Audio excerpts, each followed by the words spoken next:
Hello everyone, it's your favorite YouTuber Joe, and I'm here talking about my latest passion, which is the new Fuji X100V, Fujifilm X100V rangefinder camera that I got. Now when I first got this camera, coming off of just photographing with my iPhone, and I take great pictures with my iPhone, and everybody said you got to get a real camera. So this was the real camera that everybody said I should get, and it is a great camera, but there are a lot of buttons and switches and a million things, and then a lot of buttons are signable and all that stuff. So what I ended up doing was a very good friend of mine, actually my best friend, friends for almost 50 years, who's moved out to California. He has this exact camera. So what I simply did was I went and said, hey Mark, how about you set this camera up for me? And that's what he did. He spent like, I would say, almost an hour going through all the menus, showing me how things are set up, and setting it up so that it was primarily what I would say an aperture priority camera now. And so it's essentially set on automatic speed, auto ISO, autofocus. I have this little scroll wheel over here for exposure, and I have this little button here that gives me outside bright light, inside sufficient light, and then a low light without the flash, and then there's always flash, but I haven't really played with the flash yet.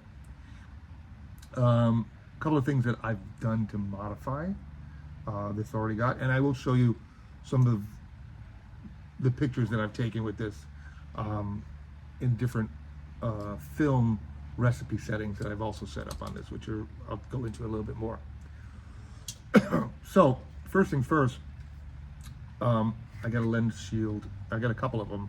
This is one of them, and then you got to get a this right here.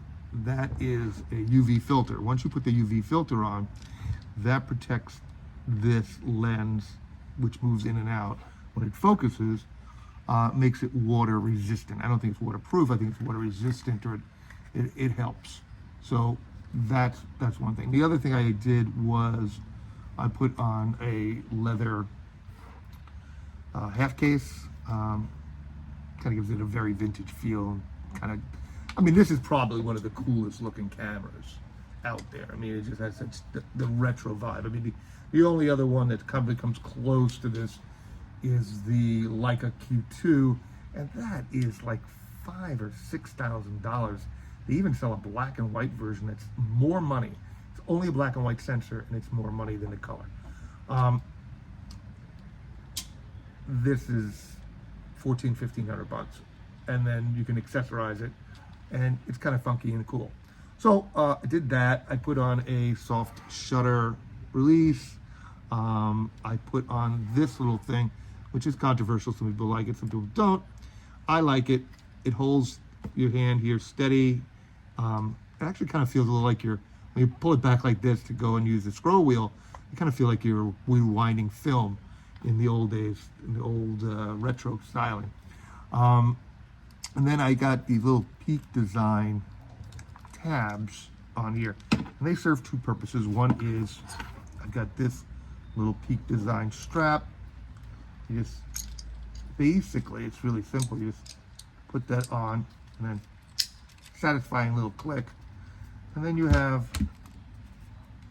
a little wrist action here to keep the camera, from falling out of your hands, and that works like that pretty well. And then the next thing I also got was a full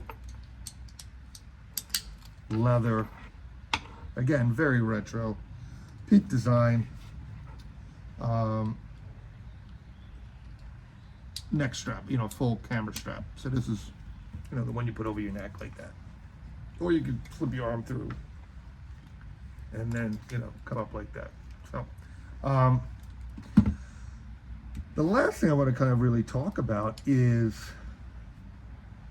what this camera means in my repertoire of what I'm going to use it for. Now, I've always had my cell phone, and I've always shot with my cell phone. Last time I shot with an actual camera is probably film, real film. And so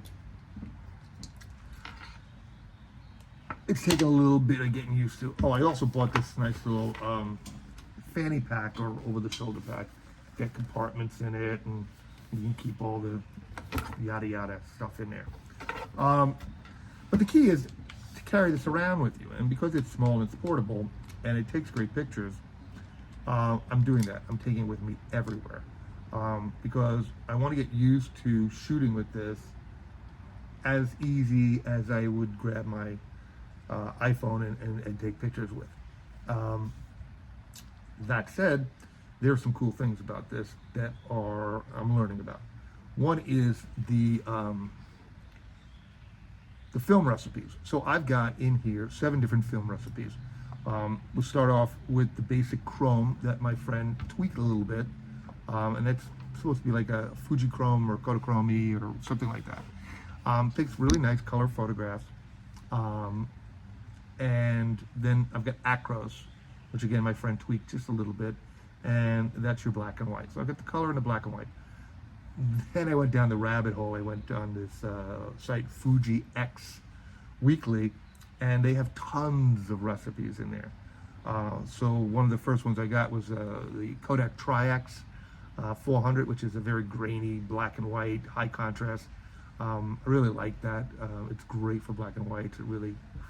It makes you feel like you're shooting some like 1970s, you know, behind the scenes movie shots, you know, or old-fashioned black and white kind of things, or war documentary photographs, or you know, those kind of things. Really an interesting film recipe. The other one I have is I've got 2 Kodachromes. One is Kodachrome 64, which is the original Kodachrome, and that gives you those warm, bright colors, you know, like the song says, Simon and Garfunkel. And a little bit washed out, a little bit vintagey. They're good for certain things.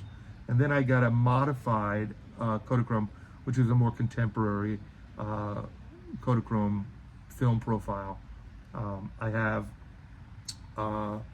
Portra, the Kodak Portra 400, which is great for obviously portrait work.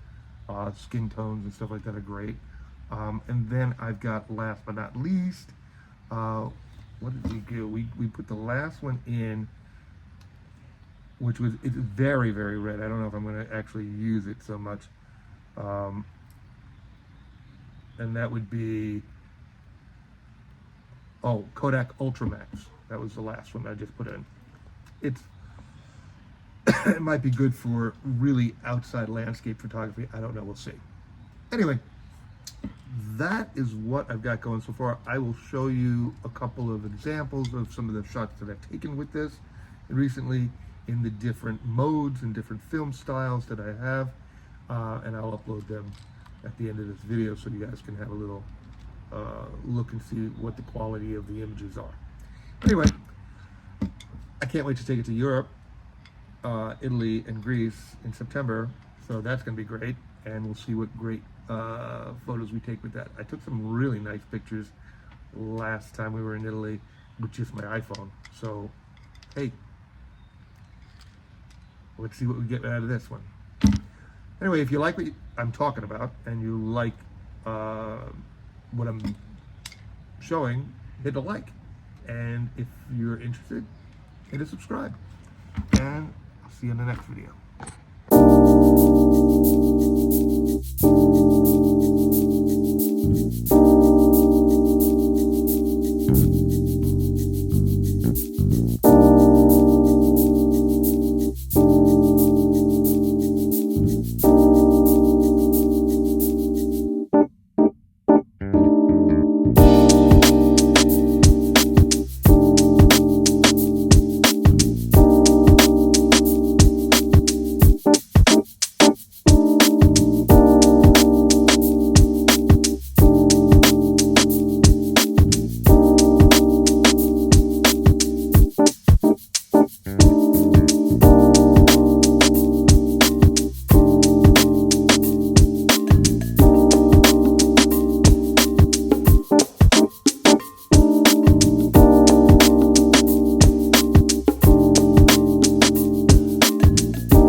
Bye.